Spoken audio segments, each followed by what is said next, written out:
اگر کوئی خیال آ جائے یا کوئی مشکل آ جائے تو ہمیں کیا کرنا چاہیے؟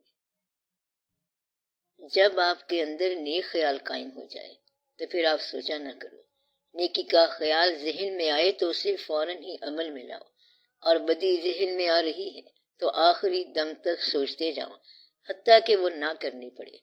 مطلب ہے کہ اللہ تعالیٰ کی طرف سے انسان کو وارننگ کے طور پر یہ بتایا گیا ہے کہ تم خسارے میں جاؤ گے، لہذا خسارے سے بچو، یعنی ایمان لاؤ، سچ بولو، سچ سوچو، سچوں سے ملو، نیک اعمال کرو، اور اگر زندگی میں مشکل آ جائے تو مشکل برداشت کرو، تو یہ نیکی کا کام ہے۔ یعنی مشکل تو آ گئی ہے مگر یہ بیان میں نہ آئے، اس طرح مشکل ختم ہو سکتی ہے۔ یہ ایک الگ بات ہے کہ وہ مشکل کشا علیہ السلام ہے اور خود مشکل میں ہے۔ کمال کی مشکل کشائی ہے، خود مشکل میں ہوں اور ہیں بھی مشکل کشا۔ مشکل کشا کی تعریف ہی یہی ہے کہ لوگوں کی مشکلیں حل کرنا اور اپنی مشکل پہ خاموش رہنا۔ یہی تو مشکل کشا ہے کہ خود شہید ہو گئے، اولاد شہید ہو گئی، مگر آپ خود مشکل کشا ہیں، حالانکہ ان کے پاس تلوار بھی ہے، ذوالفقار بھی ہے، حیدری اور مشکل کشائی بھی ہے، لیکن کربلا بھی ہے۔ تو کمال کی بات یہ ہے کہ مشکل کشا کہتے ہی اس کو ہیں کہ خود مشکل میں رہے، خاموشی اور صبر کے ساتھ، اور دوسروں کی مشکل کشائیاں کرتا رہے۔ اس لیے انسان کے لیے یہ بہت ضروری بات ہے کہ اپنی مشکل کا ڈھنڈورا نہ کرے۔ گویا کہ جب خوشی کا مقام تھا تو آپ نہیں بولے، اور اب غم کا مقام ہے تو شور مچا دیا۔ اس طرح شور مچانے والا آدمی ظالم ہوتا ہے، یعنی اگر اسے سر میں درد ہے تو وہ شور مچا کے لوگوں کے جگر میں درد کرے گا۔ یعنی جو آدمی دوسرے آدمی کو اپنی پریشانی یا مشکل بتا کر پریشان کر دے وہی ظالم ہوتا ہے۔ ایسا شخص اپنی تکلیفوں کا انتقام لوگوں سے لیتا ہے۔ اسی طرح حادثے کی اور دوسری بری خبریں سنانے والا آدمی بھی ظالم ہوتا ہے، کیونکہ حادثہ تو ہو گیا مگر اس کی خبر سے دوسروں کو پریشان کرتا رہتا ہے۔ پریشانی اور غم تو ہر کسی پر آتا ہے، یعنی یا تو بیٹا باپ کی جدائی دیکھے یا پھر باپ بیٹے کی جدائی دیکھے گا، یہ تو چلتا رہتا ہے۔ اور کون ہے جو ہمیشہ سرفراز رہے اور کون ہے جو ہمیشہ یہاں رہے؟ یہ اللہ تعالیٰ کے کام ہے کہ زمانے ایک جیسے نہیں رہتے، یہ دن بدلتے رہتے ہیں اور لوگوں کے حالات بھی بدلتے رہتے ہیں۔ کتنے باغ جہاں میں لگ لگ سوکھ گئے، ہر نئی بستی سے پہلے وہاں ویرانی تھی اور ہر بستی کے بعد وہاں ویرانی ہوگی۔ اس لیے اپنی تکلیف کا لوگوں کے ساتھ ذکر نہ کرنا، یہ آپ کا اپنی ذات پر بڑا احسان ہوگا۔ یعنی آپ اپنی تکلیفیں کسی انسان کے ساتھ بیان نہ کرو، اور اگر کوئی شخص کچھ سنائے تو اسے کچھ نہ کہو، بلکہ ہو سکے تو اس کی مدد کر دو۔ یہاں سے اللہ کا سفر، یعنی اللہ کی جانب سفر شروع ہوتا ہے۔ اللہ کا سفر اس وقت شروع ہوتا ہے جب کوئی شکایت کرنا بند کر دے۔ اگر انسان ایسا بن جائے تو سمجھو کہ اللہ کی طرف چل پڑا ہے۔ اب اللہ جانے اور اس کا بندہ جانے کہ کیا گزری اس پر، ہر لحاظ سے اس چیز کی صفائی کرنی ہوتی ہے۔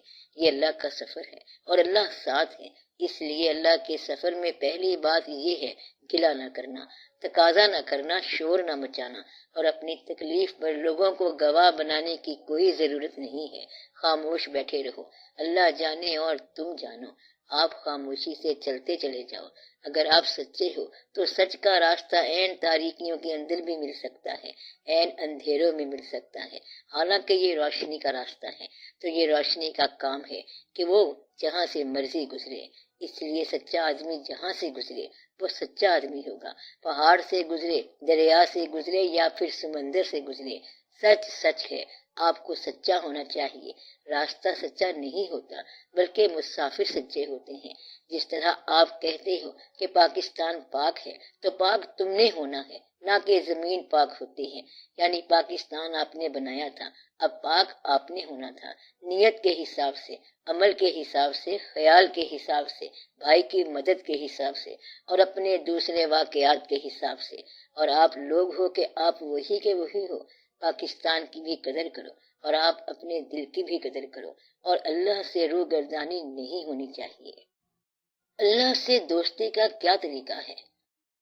اللہ سے دوستی یہ ہے کہ آپ کامیابیوں کو اس کی رضا کے قریب رکھو، اللہ نے اپنی پسند بھی بیان کر دی ہے اور ناپسند بھی بیان کر دی ہے کہ یہ عدو اللہ ہے، یعنی کہ یہ میرا دشمن ہے، یہ میرا گھر ہے بیت اللہ، یہ میرا رنگ ہے صبغت اللہ، یہ میرا چہرہ ہے وجہ اللہ۔